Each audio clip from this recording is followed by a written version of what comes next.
Alright, so the first thing I want to do is define the variable that I'm interested in. So mu is going to equal the population mean. You could put the word true there too for emphasis if you like. True population mean, ounces in a can of Coke.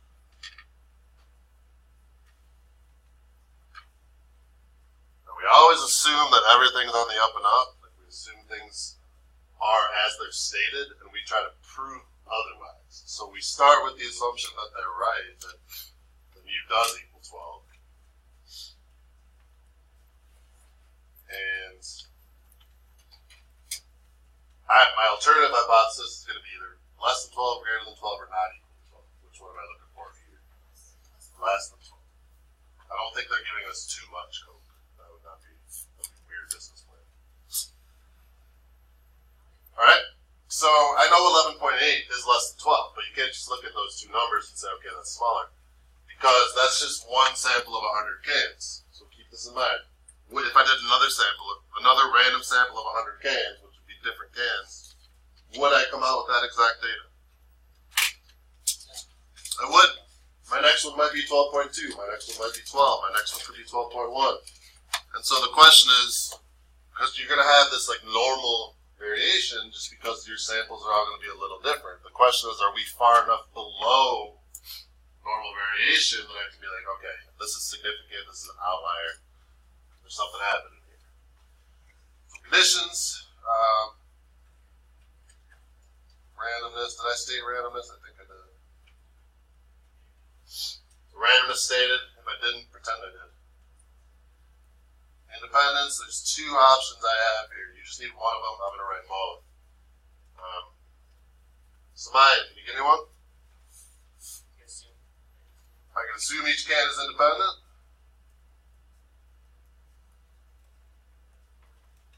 Armstrong, can you give me another one? So I can actually write that, samples less than 10% of the population, or I could say like 100 is less than 10% of all Coke cans. I think Coke has probably made more than 100 cans. Some profit-making attempts. What? Shram. How do I know if I can use a T distribution? I have a large enough sample. If I just write large sample, is that enough? I'm going to say like 100 is greater than equal to 30. You do like that I call people out? Yeah, so like when I was a kid, it's like I want participation, but I don't want it from the same people every time. And I kind of want to know who knows what, but I also don't want to like put people on the spot, so I try not to do too much. Can we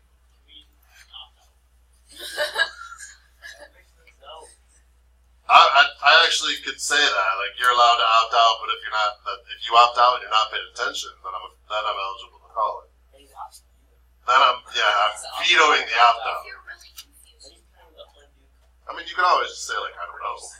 I mean, but that's some people aren't comfortable. I hated being called on. We should probably get back to this. All right. Standardized test statistic equals statistic minus parameter divided by standard deviation of statistic. And remember, that's on your formula sheet, so you don't have to memorize it, but that's like the test version of that critical value, like the stuff we wrote for confidence intervals. So statistic plus or minus critical value times standard deviation statistic. Anyway, so let's run through this. And remember, we want to work kind of sideways, because there's a lot of stuff you have to do. There's a drawing involved, so I'm going to leave space. So what's the standardized test statistic, T or Z? T. How do you know that, besides the fact that it says T-test at the top? We're dealing with means. Statistic. Does a statistic come from the sample or from the population? Sample. I don't want the number, but how do I notate it?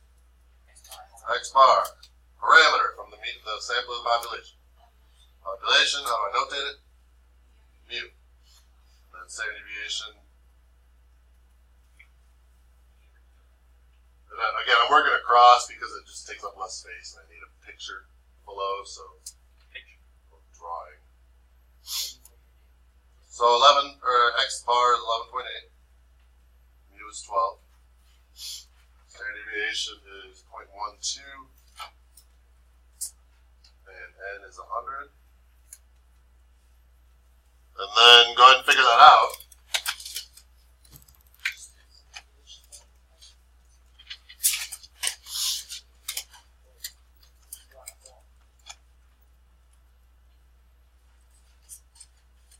Wow, I didn't make this very reasonable. Did you guys get negative 16.7? Yeah. That is an enormous. So remember the empirical rule? What percent of data is within 3 standard deviations of the mean? 99.7, right? Well, we just went 16 standard deviations below the mean. So it's, I mean, there's basically, it's going to be 0, but it comes out, it just says flat 0. It doesn't even like. All right, so then I'm going to do TCDF. And my T value, I can start making my graph now too, that might be helpful to help us figure out what to do next. So mu goes in the middle, mu is 12. Way over here, I have x bar is 11.8. And I have a T of negative 16.7. So I'm 16.7 standard deviations below the mean. And the question is that an outlier? Basically. Yeah, that's a freaking outlier. So that's going to be enough for us to do what with HO? We're going to reject. So again, our two options, when we're this far away, our two options are we happen to get this just on random chance, or the mean is wrong. And it's so low, and we'll see the p-value in a second, that it's just not possible that it's random chance. So then we're going to say, okay, the mean must be wrong. All right, so I want this part down here. I want the part below that. How do I know that I want the part below that? Because in the original hypotheses, I'm looking to see if it's less than. If it was greater than, I would want the shade to pop up. I'm going to shade below it. So if I want to go below it, my TCDF is going to go from negative 9999 up to negative 16.7. If you type that into your calculator right now, you're going to get an error because you're forgetting one thing. What are you forgetting? Degrees of freedom, which should be 99, right? And then just label it too. So just put like that DF there. And that counts as you saying degrees of freedom is 99. And I don't have a calculator right now, but it just says 0. Okay. So that's your p-value. That p-value is also right here, so you can kind of do that. But that's what we're shading. I know it's 0 and we're shading something, so it doesn't look like we're shading a 0, but you have to point at something. Let me talk again about what the p-value is. So if they actually are putting 12 ounces in every can, if that statement is true, then this is the probability that we would randomly choose 100 cans and end up as far away as we did. This is the probability that this result is because of random chance. So in this case, there is no probability it's due to random chance, which takes us back to, okay, then there's a flaw prior to this, and the claim of 12 must be wrong. So when this value is really small, it means the original claim is wrong. That this, again, this is not the perfect way to think about it, but you can kind of think about this as the probability H naught is true. So is H naught true? Probability 0. So we do need alpha. I didn't tell you alpha, so what do you use? 0.05. Do you remember with confidence intervals, if I didn't tell you that, what do you use? 95%. There's a reason that it's 0.05, but that's the same thing. 0.05 and 0.95 add up to 1, right? So that's not an accident. When we get box there and show you why that happens. And I believe I'm good. Does anybody see anything I'm missing? What? Did you watch the video? Anybody see anything I'm missing? I'm not sure I am. I'm just like double checking. So just a conclusion. So conclusion. I don't know why I just numbered that. P-value is less than alpha. Alpha is what you compare it to make your decision. So if the p-value is less than alpha, do we reject or fail to reject? We reject H naught, which means there is enough evidence to support what? Yeah, if we're rejecting H naught, we're rejecting it because we think this one's better, right? That's the only reason I would reject it. Otherwise, I would just stick with my initial thought. We reject H naught, there is enough evidence to support HA, and then you want to put like a context sentence in there. So we do, and I'm just going to say we do think mu is less than 12. You might say, well, you didn't include context. I would say I did. Because isn't there context inside of the mu, like built in?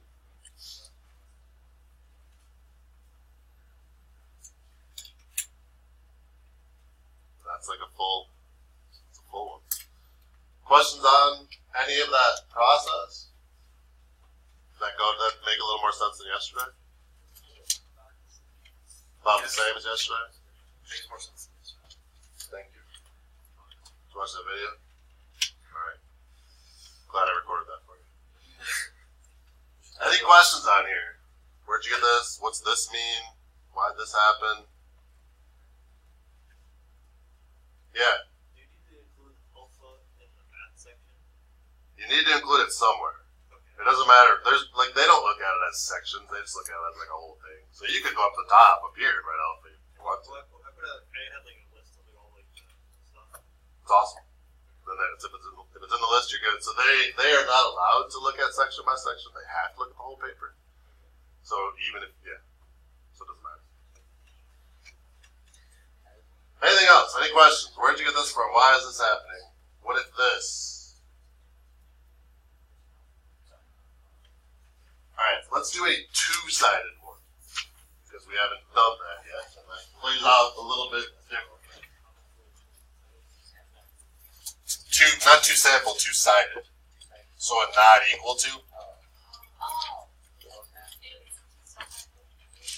Write down that one.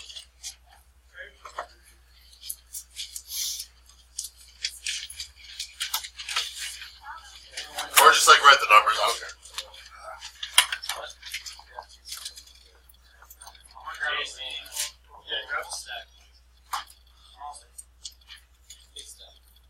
There's like 400 more printed, so don't worry about taking the last.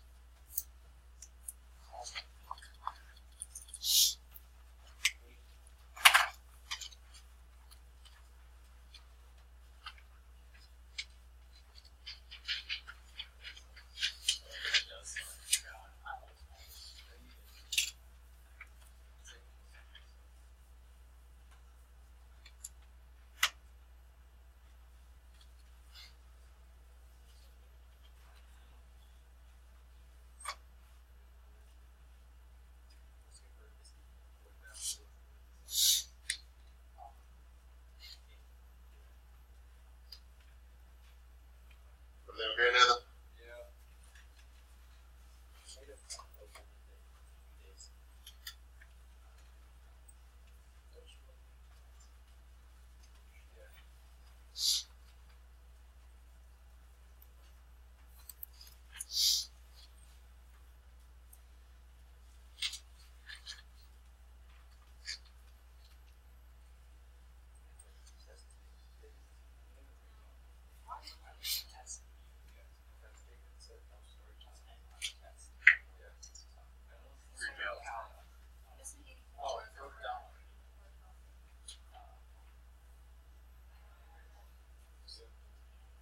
I guess cheating on pre-calculated. Sounds like you're cheating. I wish.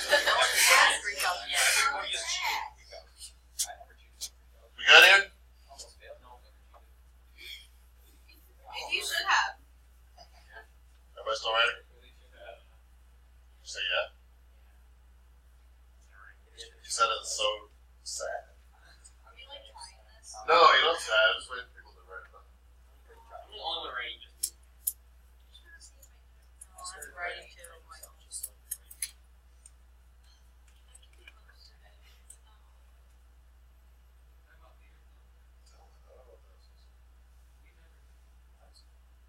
You started writing stuff. Yeah, I've already lost interest.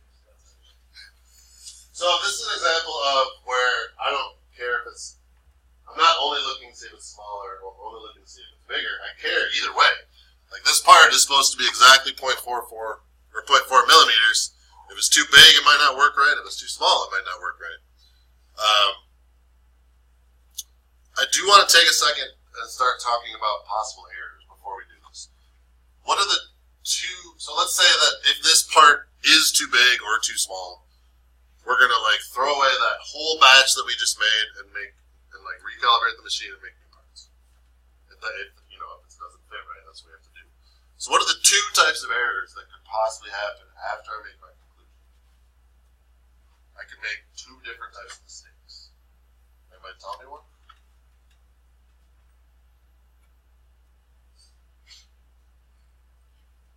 Yeah, this is a confusing question.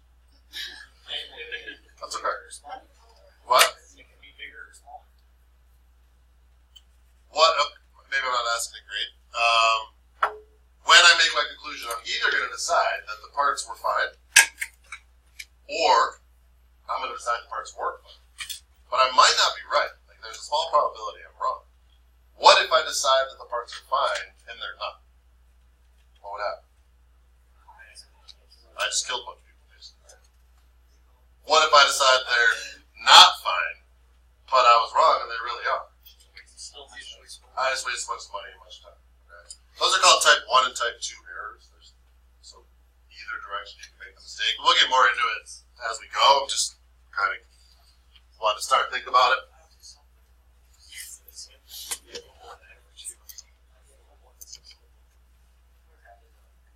So like in the last one, say that if the Coca-Cola was not being filled as they claimed, I'm going to sue them. What are the two types of errors I could make? If I decided it was too small and I was wrong, what would happen? I'd sue them and I'd lose. What if I didn't decide it was too small, but it really was? I would have won a bunch of money, but I didn't. Yeah. Okay. So, T's or Z's? How do you know? Means. Test or interval? Test, how do you know? Yes or no question we're trying to answer, and then one data set or two.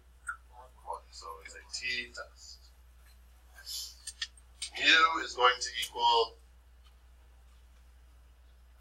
what did I say? It's like the length of the part, the size of the part. No, that's what my problem was. It just says has to be 0.4 millimeters. Yeah. That's a length, I guess. All right. Diameter. True population. I don't know. True population. Something. Let's say length. Diameter could be good. True population. I forgot the word mean. All right, it's not too concerned. Of the parts. True population mean length of the parts.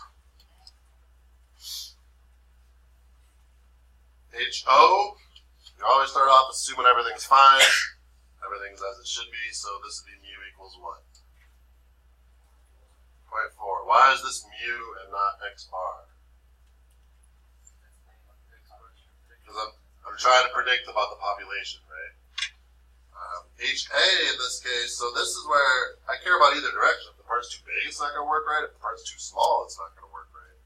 So now I'm going to do the non-equals. And then I just want to show you how this plays out when we go through it.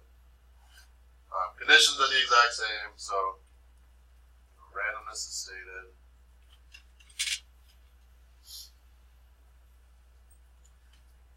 For independence, you kind of got to assume either way, but I could say assume each part independent. Or I could say assume we have a 50 parts, 50 is less than 10% of the parts. That seems likely to me. It doesn't have to be true, I guess. So that seems a little bit riskier, so I'm going to assume it's not like stating it as a fact. Why can I use a t distribution? Large sample. 50 is greater than or equal to. All good so far? Okay. Standardized test statistic equals statistic minus parameter. Again, this is not a formula sheet. Over standard deviation of statistic.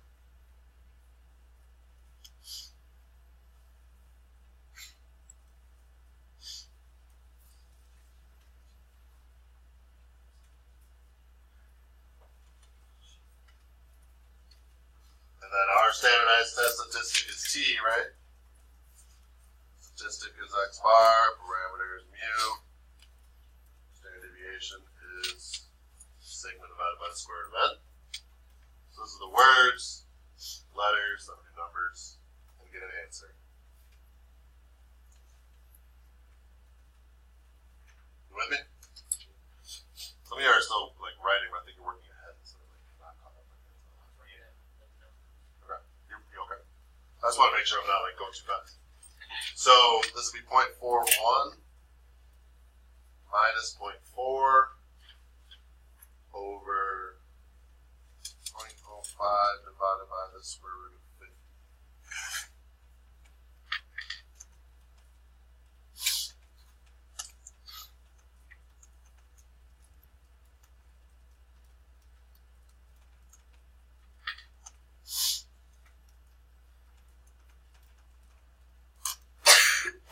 I gotta make up better ones. Did you get 14? Oh, I might have done that. Okay. Yeah, probably.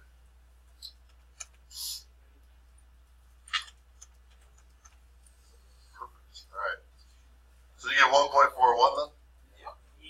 Okay. 1.414. Everybody good there? On the same page? Good to go? Alright. I'm going to leave this blank space. Or you can just put this below the drawing if you want. I want to make the drawing first. They don't have to go in order though. You can put the drawing and then the other stuff if you want. And this is the part I want to, this is the new part. So the two-sided just looks a little differently here because now we have to concern ourselves with both tails, like both directions. What? Yeah, but you are. That's pretty good. Did you have Smayan, were you okay? I saw you like asking something. You guys alright? I didn't hear what.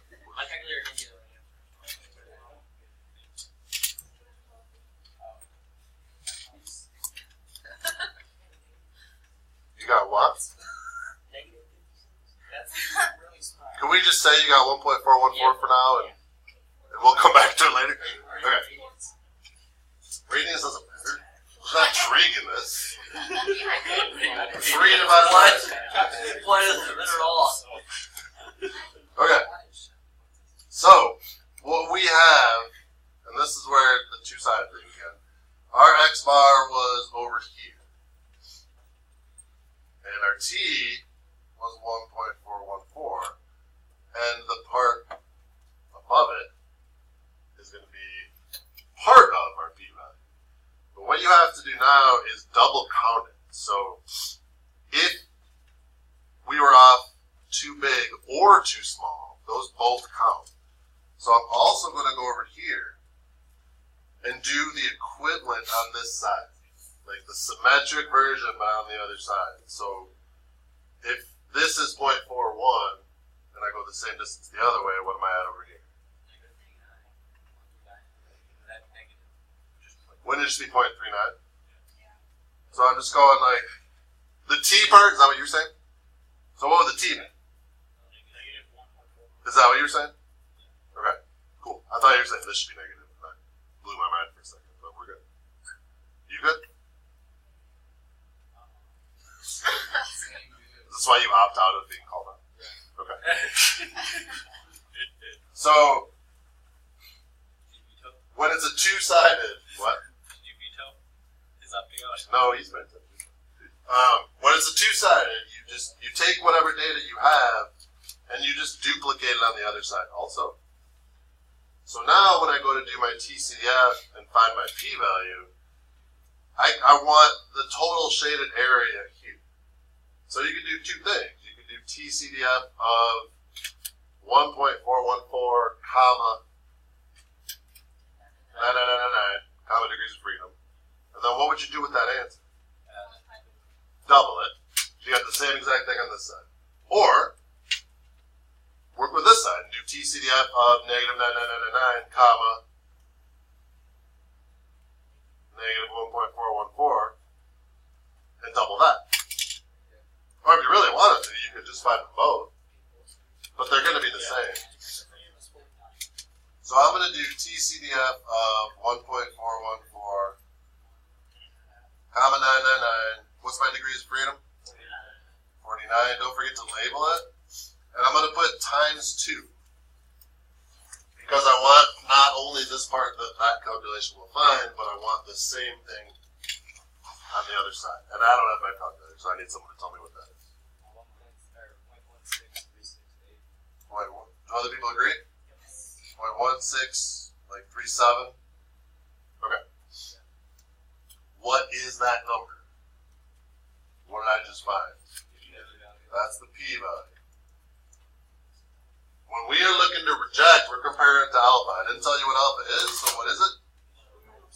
So just somewhere on your paper is 0.05. So this is the decision. That's like the deciding. That's the line in the sand. That if we go past that, we're going to reject HO. This is the probability that we got something this far away from the mean just based on random chance. This probability is bigger than this, which hasn't happened in our examples yet. So am I going to reject H0 or fail to reject H0? I'm going to fail to reject. It's not far enough away to convince me. This is not a small enough probability to convince me that I was wrong. If this number got smaller than that, that's when we reject. But right now, 16% is a decent sized percentage. It's not smaller than our cutoff.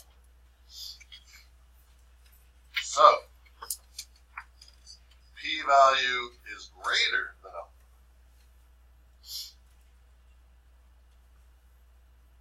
We fail to reject.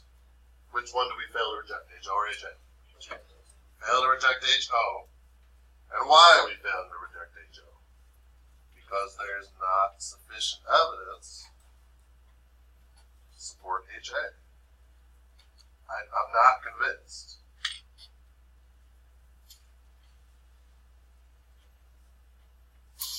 And then context.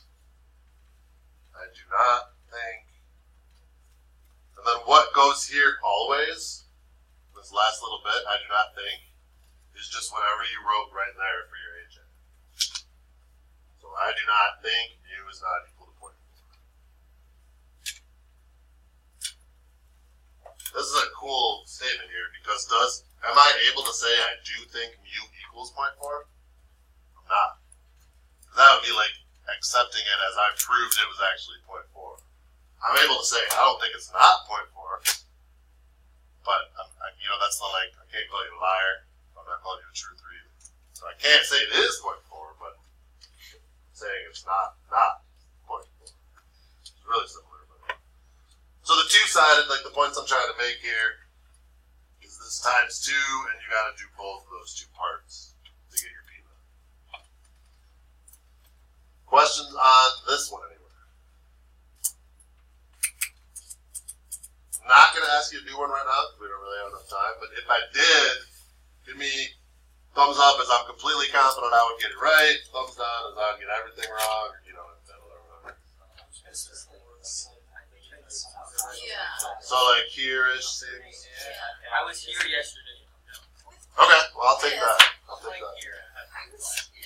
Okay, so how many of you guys are not going to be here tomorrow? Because I know there's track. I know there's some people leave early on vacation. So only a couple. Okay.